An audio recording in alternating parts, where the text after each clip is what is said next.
Welcome to Stillness in Success. I'm your host, Mustafa Nuristani. Now, have you wondered how is it that some successful CEOs continue to prosper and grow? Well, today I have an executive coach who's going to talk to us about the secret that these people have behind the scenes to see how they can get ahead and continue staying ahead. So joining me today is Kristi Russell. Hi, Kristi. Welcome. Hi, Mustafa. It's nice to have you here. Thanks for having me. My pleasure. So now, tell me about an experience in life that has really changed your perspective or your outlook on life. Just a simple question to start. Oh, gosh, so many, really. The one that comes to mind, so I should go with that. I was trying to think of others, but this sort of speaks to a lot of what I do with clients, and that's what you want to talk about, CEOs. So was when I learned about using the Enneagram, when I learned about me, as in my personality, why I behave the way I do, like what's driving it, those unconscious drivers of our behaviour. Because we kind of know how we behave, but why? Why do we continuously do things that aren't good for us or don't do things that are good for us, all that stuff. It really, I often say, which sounds quite dramatic, it saved my life. Because, just understanding it and studying it and growing through it and then helping others grow through it. I've just got such a great insight into me, and I guess that's what growth's all about, right? Getting to know self. So it was a major perspective shift 10 years ago. Yeah, and there's been many since, but that's one that just seems to come straight up when I get asked about that. How does that affect your construct, what you have created in your life thus far, and then you go through that experience? How did that transform that? That's a good question.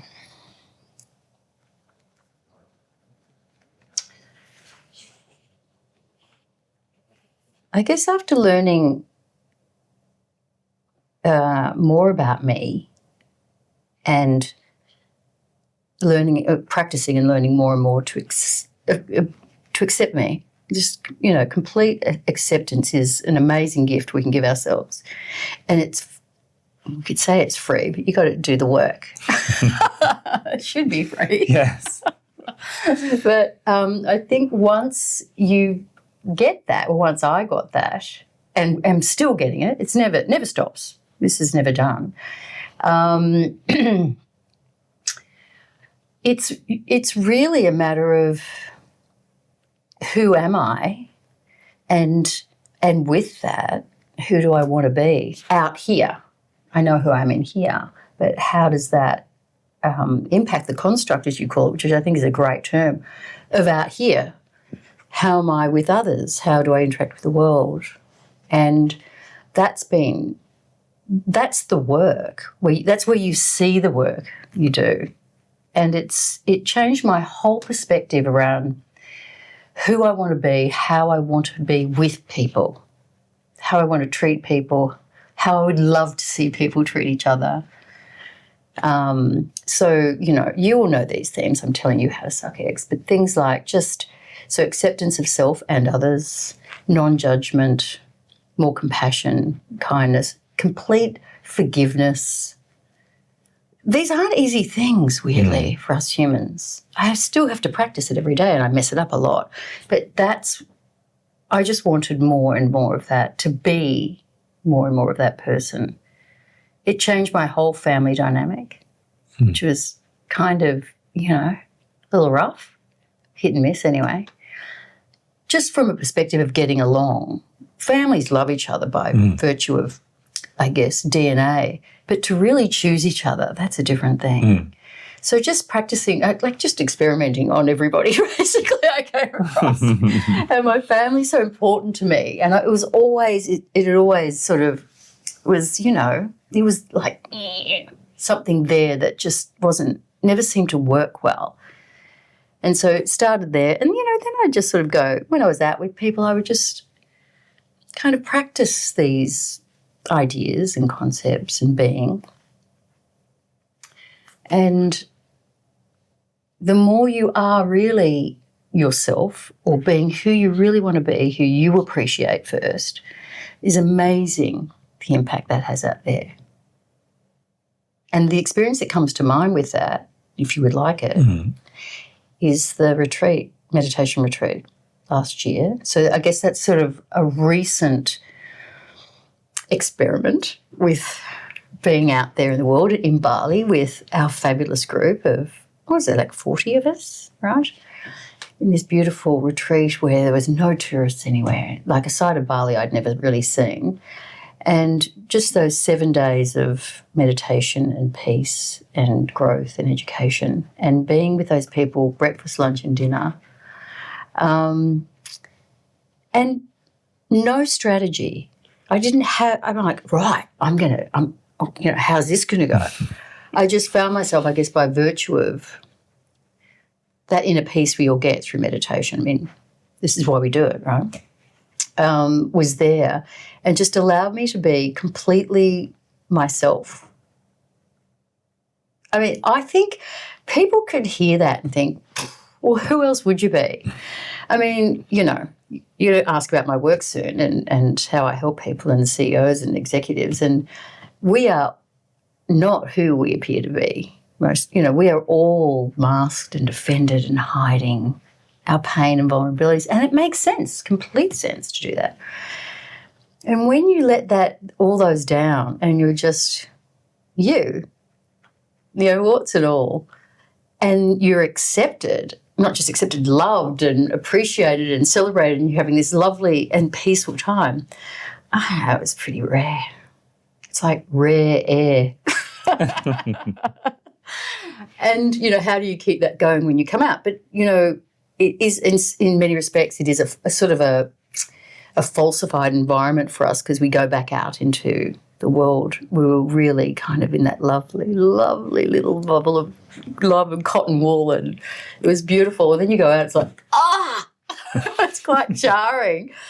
But you remember that it's possible, what is possible, a little bit every day. What those feelings and that way of being is every day. You can bring that in. I don't know. Absolutely. No, it's very beautiful. And, I wanted to know, everyone is fascinated by, a CEO's routine. But what I want to know is, what is this CEO coach's, for example, morning routine? What do you do first thing in the morning when you wake up? As a coach? No, because you're living your life. I mean, you're not a coach all the time. No. But, well, it's not who I am. It's what I do, but I do love it. It's taught me a lot. Teaches me a lot about who I am. What do I do? I'll tell you what I do. Yeah, the question. My routine. Well, I can speak about this very eloquently because TM has essentially become the key part of my routine. So the first thing I do, I wake up and I... Just before you say that, I just want to say that TM stands for Transcendental Meditation, and it's a simple, natural, effortless technique that is practiced for just 15, 20 minutes twice a day while sitting with eyes closed. And so because Transcendental Meditation is a bit of a mouthful, people usually refer to it as TM. Sorry, I thought, so you do your TM, right. Yes? Well, yeah, I do. I sort of just do a few things and do not leave. The rule is, the habit, don't leave the bedroom until you've done your TM. So it's sort of straight back onto the bed, sitting up, doing my lovely TM for 20 minutes. And now I've even been recording it on my health app. I don't know why I wasn't doing that before, to see where it takes my stress levels on my app. And yesterday's, it was like -9, it was like something like -9%, like stress comes down. It was so fantastic to see numbers around things now and then. And normally it's like your heart rate booming up, ready to do Pilates or something. It's like, this lovely little waves start appearing on the screen I hadn't seen of your heart rate going down. I'm like, okay, well, I can't pay attention to that. I must meditate. And then, so what the app does is it tells you the positive or negative impact of everything you do 24/7. So I don't know. It's so interesting, right? I don't know what this means yet. Yes. More will come. Yes. Absolutely. We'll talk more about that, but let's have a sip of our tea. Now, this is Vata tea. I'm told by our friends from Maharishi Ayurveda that now we're moving into Vata season. So, it's very nice. It's beautiful. Yes. And you said it's something to do with licorice. And there's nothing. Licorice. I can taste the cardamom, lucky. There's nothing I don't like. I love everything in life except licorice. Oh. Weirdly. Ever since I was born, never have liked licorice. And when people talk about licorice, I'm like, no, thank you. But this is beautiful. Yeah. It's because you didn't know there was licorice. So all I can taste is cardamom. It's beautiful. Yes. I love cardamom. Now, thank you, Maharishi Ayurveda, for bringing us that tea. Thank you. Now, let's talk about you as a coach. What does that mean? What do you take people through? How do you find these, or how do they find you, more importantly? And then, because when you are looking for someone, you really are recognizing that there is something that you need to work on. And to look for an executive coach, then as an executive, you need to know that, okay, I need to grow a little more because the competition is growing more and now I need to do a little bit more. So how do they find you? And then what do they get out of it so they recommend you to others? Wow. Mostly referral, I would say. I mean, it's been 22 years, so a few people know me now, so it's a lot of referral. And it always has been.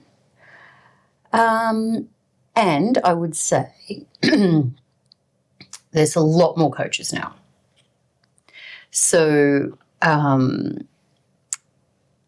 everybody, I guess, has got their shingle out, kind of promoting themselves. I think everyone does it differently. I think there's people that are really good at that. They really focus on the selling of themselves, and I really admire it. I seem to be the opposite. I seem to undersell, I've been told. So a bit fly under the radar a bit. But to be honest, I think a lot of that is, if I was honest about it, it's probably fear anyway. So lots of people fear doing my job. They're like, oh, the job though. I'm like, the job is, for me, just so beautiful and easy. There's so much ease with it. I've been doing it a long time, completely confident in front of anybody you put me in front of in terms of coaching now. But that can take time, for sure, and experience, and there's some under the belt now.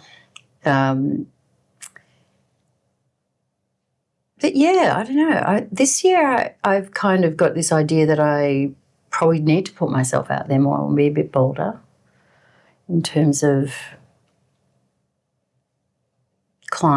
new clients and getting new clients.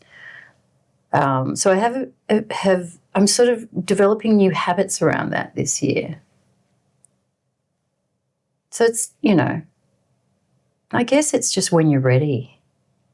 Maybe I'm a late business development bloomer. I don't know. So, I'm on LinkedIn and people do find me through LinkedIn. People do, I think they do the little Google search for coaching, but CEOs, executives will mostly talk to people about people, who knows who, and, spread it around that way. Executives tend to like working with like-level people. So, and look, the other thing is people specialise in different areas with executive coaching, leadership coaching. I mean, there's a lot of us now doing this. When I started coaching, it was a big education process still. it wasn't just a fait accompli that companies paid for coaches to come in. I mean, now it's pretty much, if you don't have a coach, there's probably something strange going on. But though, you'd be amazed at how many people, particularly at the higher levels, feel too vulnerable putting themselves into that sort of place, if you like. To be coached. Yes, it's like to say to someone that I need a coach. I want a coach. Help. Yeah, look at that level. Because when you're saying I need a coach, really you're saying I need help. I need help, and that's vulnerable for people. And that would be, one of the top coaching themes would have to be for anyone going to therapy or coaching. And they're different, therapy and coaching, but coaching it's work. It's a part of the job. It's work. So you've got to be, at a level of fairly good functionality. I refer people on if they need therapy, for sure, because I know my limit where I go to. And then if people need healing, that's different. But coaching is, I often say to clients, so treat this like you would put any meeting in your diary. It's part of your life, your work life now. It's not, the first thing to throw off the schedule when you get too busy. It doesn't work that way. But if people will do that, and my job is not to judge. I can't make people grow. I'll lead the horse to water. So people will specialise in only CEO women or senior or just women in coaching. Others are career-based. Everyone's got their tools and their techniques. There's just such a broad array of offering out there, and everybody has something to give, something really important to give to somebody for growth. So, I tend to, you're probably going to ask me more about my sort of coaching, or do you want me to talk about that in terms of what I do? I think it's good to briefly discuss what your style of coaching is. How do I do it, you were saying before? Yeah. Or what do we give people? So for me, it's transformed over and over again many times over the last 22 years, and I try to stay very current to how the current environment is. And post-COVID, so I was with everyone in lockdown here, so post that, the whole world really, I sort of had a different perspective on where people were at and what they really wanted, needed. So I went a bit deeper. I go a bit deeper now, and Enneagram is a deep tool that I use. I have many, many tools in my kit, but that's my go-to in terms of people really straight up buying into, because I would tell them all this when I'm looking at new clients, potential new clients, that this is the work I do, and I use this tool as a part of the work that helps us accelerate you and me getting to know you.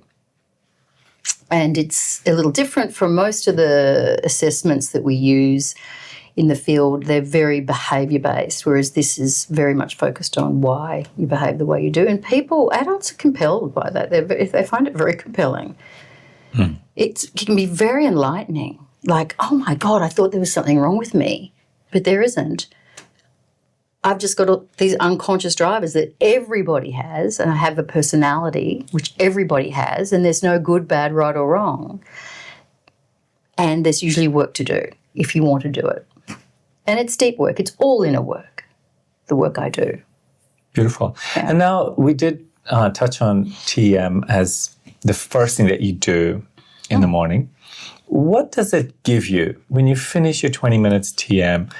What does that mean? What does that give you? Why do you do it as first thing in the morning? Did you just see how I breathed really deeply then when you were saying it? Like,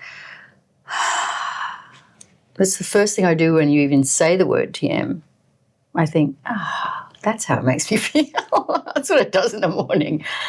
It's just this straight away. It's,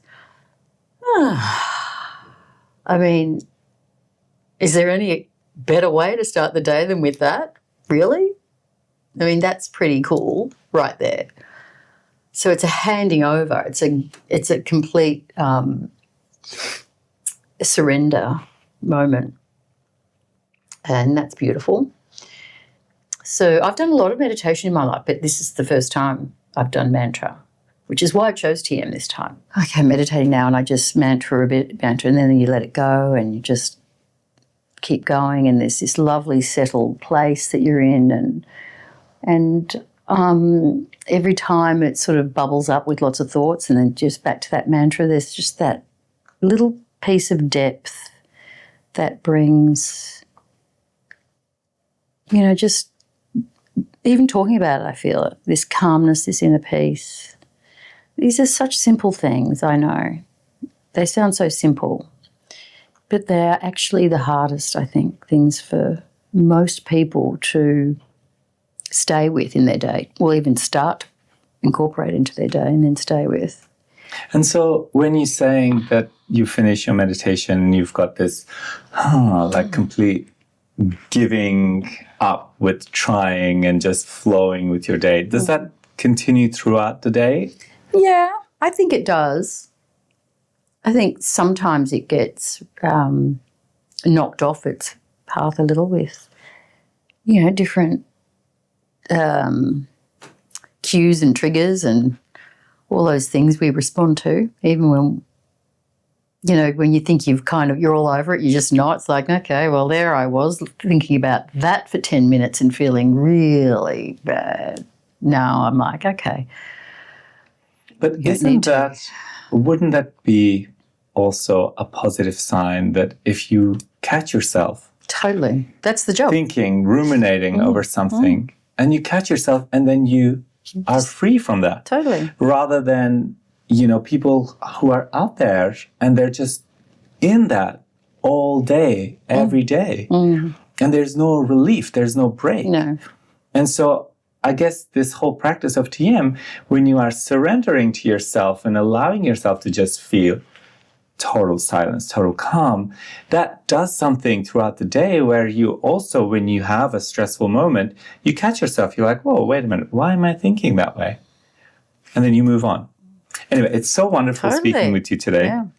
That's all we have time for today. And we're just infinitely grateful to Kristi for coming in, taking the time. Now, our friends at Maharishi Ayurveda have sent you a little gift. Ah, beautiful. Is this what I'm drinking? Yes, that's what you're drinking. Oh, thank you. And I'm told that because it's Vata season. What's Vata? Vata is, we're moving into a cold with, lots of wind and like that. So this is a very calming, balancing tea. And it's all, caffeine-free, all organic and beautiful, delicious tea. So that's for you. Thank you very much. And until next time, thank you. And thank you. Join us next time as we dive deep into some other wonderful person's life and see what they have to say about stillness in success. Have a great day.